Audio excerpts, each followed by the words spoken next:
A vulcanização da borracha, né? Então nós vimos, né, que a borracha, ela tem algumas ligações, pouquíssimas ligações covalentes, mas, né, esse inventor aqui, o Charles Goodyear, né, ele foi um processo, ele aqueceu, né, ele causou a vulcanização da borracha. O que é a vulcanização? Vulcão. Então, quando a gente fala de vulcão, a gente lembra de quem? De qual elemento? Do enxofre, tá? Então, ele quis colocar enxofre na borracha para aumentar as ligações covalentes entre, né, as cadeias lineares da borracha. O que aconteceu? Deixou a borracha mais rígida, né, mais resistente a atrito, tá? E isso foi usado para quê? Para, né, no pneu de automóveis. Então a gente vê muitos pneus, né, a maior parte, com essa marca Goodyear, que é justamente em homenagem ao seu inventor, tá? O que ele fez? Ele aqueceu a borracha com enxofre, né? E com isso, esses enxofres foram incorporados à cadeia da borracha. Com essa incorporação, o que o enxofre ele forma um com o outro? Ele produz pontes entre as cadeias, pontes covalentes, de ligações covalentes, porque um se liga ao outro, né? Um enxofre se liga ao outro por pontes covalentes, que é chamado de pontes disulfeto, né? Disulfeto, ou seja, ponte entre dois enxofres, entre dois sulfetos, tá? Então, por isso, né, que são chamados de pontes de sulfeto, tá? Eu consigo, num aquecimento, eu consigo desfazer essas pontes? Não. Essas pontes, né, é uma ligação covalente, uma ligação muito mais forte do que a interação intermolecular. Para que seja desfeita mesmo, tem que ter uma reação química para quebrar essa ligação covalente. Então, por isso que ela é mais resistente que a borracha normal, né, a borracha vulcanizada, tá? Então, eu tenho aqui, né, o poliisopreno, que é, né, o monômero, né, o poliisopreno, que é o polímero da borracha, é aquecido com enxofre. Lembrem-se que o enxofre na natureza, a gente encontra ele como S8, não é S2, tá? Olha lá, a gente encontra ele como na natureza o S8. A gente coloca o S só para simplificar, para ficar mais fácil da gente entender uma reação química, igual o grafite, né? O grafite, o carbono grafite, o carbono diamante, colocamos só um C para não colocar o número, né, que é grande no caso desses alótopos do carbono, são grandes, então a gente coloca só a representação do C, a mesma coisa é o enxofre, tá? Mas na natureza a gente encontra ele em uma molécula formada por 8 átomos de enxofre, tá? Então aqui, né, nós colocamos, e o que aconteceu? Olha a ponte de sulfeto aqui, ó.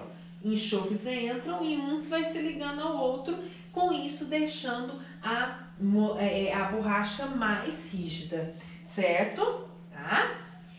E aí a grande novidade, né, o grande feito desses, né, que ocorreu dessa pesquisa por esses norte-americanos e esse japonês, né, foi o plástico condutor de eletricidade. Porque até então, até antes desses pesquisadores, né, a gente classificava o plástico como sendo isolante, né, um material isolante que não permite a condução de energia elétrica. E a pesquisa dele provou, né, que existem tipos de plásticos que, ao serem submetidos a uma reação, eles passam a conduzir energia elétrica. E para isso, né, vamos pensar, qual que é a propriedade principal que deixa, né, que classifica o metal como um bom condutor de eletricidade? A presença de elétrons livres, né, que a ligação metal, nós temos os núcleos positivos em volta ao mar de elétrons, né, que eles têm a tendência mesmo de doar, então aqueles elétrons ficam livres ali para, né, conduzir, então, a, né, serem condutores de eletricidade. tá? E o que acontece? Eles observaram que polímeros, né, que tinham ligações conjugadas, o que são essas ligações conjugadas? Lembra lá dos alcenos conjugados? O que são os alcenos conjugados? É quando eu tenho a dupla ligação alternada. Então, tem uma dupla, uma simples, uma dupla, uma simples, uma dupla, uma simples. Isso, né, nós aprendemos lá no segundo ano. Esse ano nós já revisamos os alcenos, né, isolados, conjugados e, né, acumulados, tá?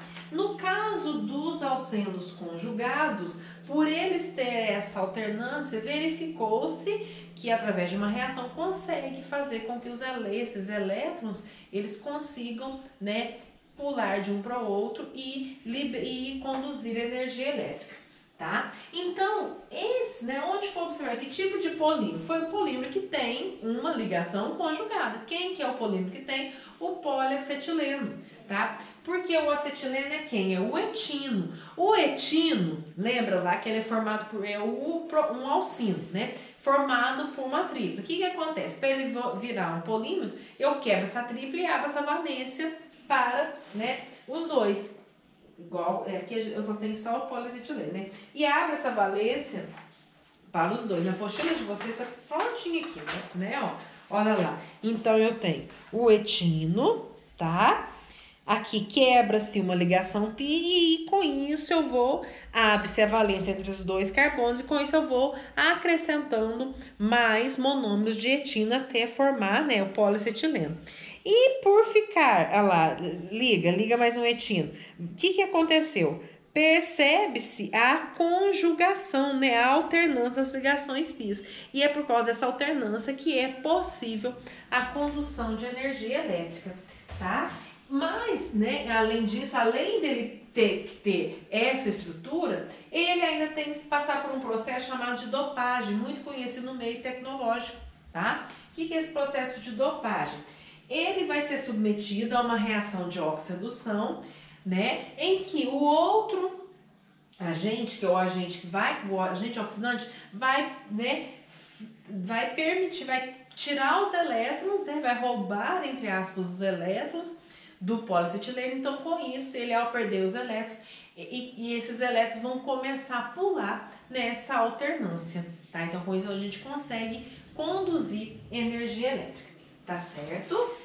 Então, importantíssimo, né? Foi questão do Enem do ano passado, tá? Pra a gente entender como que, né, um plástico que até então era considerado como isolante, passou a ser, né, ter essa propriedade de condutor de energia elétrica. Então, para ser condutor, ele tem, né, além de que apresentar essa propriedade de ser conjugado, né, de ser um alceno conjugado, ele ainda tem que passar por um processo de reação de oxidação, que é chamado de dopagem, né, em que ele vai reagir com iodo. Aí, ele vai ser preparado para, então, conduzir energia elétrica. Aonde que ele está sendo empregado, né? Nos aparelhos eletrônicos, tá? Então, como ele... E substituindo o quê? Metais que são mais caros, tá? Então, aparelhos eletrônicos com poliacetileno vai deixar o quê? O custo mais barato, tá? Então, aí é onde, né? Então, a gente já tem aqui, né? Apresenta um circuito elétrico envolto por um poliacetileno, né, por um plástico, e aqui mostrando, né, a condução de energia elétrica, né, no plástico, ligando lá, acendendo uma lâmpada ali, assim como os metais são capazes de conduzir, tá certo? Vocês farão para mim, então, né, os exercícios da página 17 e 18, para a gente estar corrigindo por videoconferência. Tá certo? Bons estudos, até a próxima!